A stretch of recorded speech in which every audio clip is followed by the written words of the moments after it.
For 3 years, my father stopped calling me his daughter. One message in a group chat erased my entire existence. I'm not proud of her. That's all he wrote. No phone call, no confrontation, just silence and public humiliation. But what he didn't know was that the same day he erased me from the family, I started rewriting my life. And then, 3 years later, as I stood on a stage receiving an award, he was sitting in the third row, smiling, as if nothing had ever happened. But this time, I wasn't the daughter who lived for his approval. What I said on that stage left my father speechless. Today's story isn't just about humiliation. It's about self-respect, silent revenge, and reclaiming your identity. If you've ever felt like you didn't belong in your own family, this story is for you. Like the video, subscribe to the channel. Your support is our strength. Let's begin. What would you do if one night you realized you were no longer your mother's daughter, just a disappointment she was tired of explaining? My name is Alara Whitmore. I'm 35 years old. 3 years ago, the evening before Father's Day, I discovered I had been quietly removed from my own family, not with a fight, not with a phone call, but with silence. I wasn't blocked. I wasn't confronted. I was erased. A cousin accidentally sent me a screenshot from our family group chat. My father's message sat at the top like a public announcement. All my children have built lives I'm proud of, except Alara. She chose mediocrity. I won't pretend she represents this family anymore. Below it were thumbs-up reactions. Not one objection, not one, "Dad, that's too far." Just silence shaped like agreement. I read it over and over again that night, sitting on the edge of my bed in my small apartment, the city lights blinking outside like nothing had happened. I didn't cry. That's the part that still unsettles me. I didn't break down. I didn't call him. I didn't beg to be reconsidered. I simply understood something I had refused to understand for years. In my family, love was a trophy, and I had never qualified. Growing up in our suburban Connecticut neighborhood, the Whitmore name meant something. My father, Charles Whitmore, owned a chain of private rehabilitation centers. My older brother, Daniel, followed him into the business world. Harvard MBA, tailored suits, handshake that felt like a transaction. My younger sister, Isabel, married into old money before she turned 30 and curated a life of art galas and charity boards. And then there was me. I became a public school counselor. Not because I couldn't do anything else. I had the grades, I had the recommendations, I could have gone to law school or business like Daniel. But during my senior year of college, I volunteered at a youth crisis hotline. I remember one call in particular, a 14-year-old boy whispering that he didn't think anyone would notice if he disappeared. I stayed on the phone with him for 52 minutes. When he finally said, "Thank you for staying," I knew what I wanted to do with my life. When I told my father I was applying for a counseling program instead of business school, he stared at me across the dinner table like I just confessed to something criminal. "You want to sit in rooms with broken people for the rest of your life?" he asked. "I want to help them," I said. He didn't yell. He didn't argue. He simply said, "You're wasting potential." That sentence followed me for years. At family gatherings, Daniel would discuss mergers. Isabel would describe fundraising goals. My father would beam, chest expanding with pride. And when it came to me, he'd say, "Alara works in education." The pause before the word education was always heavy, loaded. Thanksgiving, 2 years before the group chat message, I arrived with a homemade pie. My father had assigned seats at the long dining table. Daniel at his right, Isabel at his left. Business partners sprinkled between them. My place setting was at the far end, next to a folding chair that wobbled. "It's just easier for conversation this way," he said when I hesitated. Easier for conversation, harder for dignity. Little things like that stack up. They don't shatter you all at once. They chip away. The group chat message was simply the first time the quiet contempt became explicit. After I saw the screenshot, I made a choice. If I was no longer his daughter in words, I would stop being his daughter in action.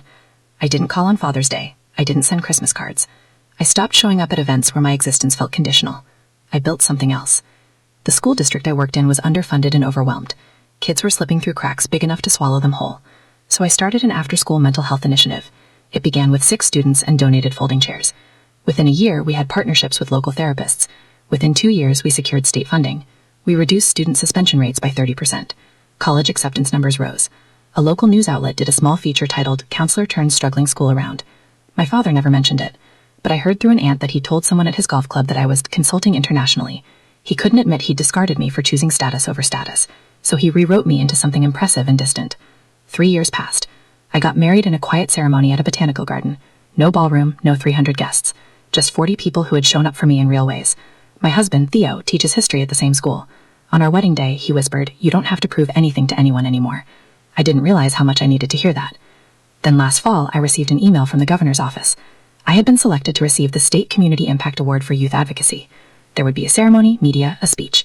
I hesitated before telling anyone outside my immediate circle. Part of me still expected it to somehow vanish. It didn't. The announcement went public. 2 days later, my phone buzzed with a number I hadn't seen in 3 years. Dad. I stared at it until it stopped ringing. Then came the email. "Alara, I saw the news. Congratulations. We should talk. The family will of course attend a ceremony. It's important to show unity." Unity. Not pride. Not apology. Optics. Daniel texted next. "Big moment. Let's make sure we present well." Present well. I laughed, the kind of laugh that feels like it scrapes your lungs. They hadn't asked how I was in 3 years. They hadn't apologized. They hadn't acknowledged the message that ended our relationship. But now there were cameras. Theo found me at the kitchen table rereading the group chat screenshot I'd saved. "You don't owe them a stage," he said gently. "I'm not giving one," I replied. The day of the ceremony, the auditorium buzzed with 400 attendees. Educators, lawmakers, families, students. I wore a simple navy dress. No designer labels, no borrowed prestige. Theo squeezed my hand. "Whatever happens, we leave together." From the stage, I could see them in the third row. My father in a gray tailored suit, Daniel beside him, Isabel with a polished smile. They looked like they belonged. Dr. Morales, the superintendent, stepped up to the podium. "Alara Whitmore has transformed how we approach student mental health in the state," she began. "She built systems where there were none. She chose the hardest rooms and stayed in them." I saw my father sit up straighter at the word chose. When I approached the podium, the applause felt surreal. Not loud in my ears, just steady. I looked out at the crowd. For a split second, I considered saying nothing about family, keeping it clean, professional. But truth has weight, and I was tired of carrying it alone. "I want to thank the people who believed in me before there were headlines," I began. "The students who trusted me with their stories, my colleagues who stayed late when no one was watching, and my husband Theo, who reminds me every day that impact matters more than image." I paused. The silence held. I learned early that not everyone understands a life built on service.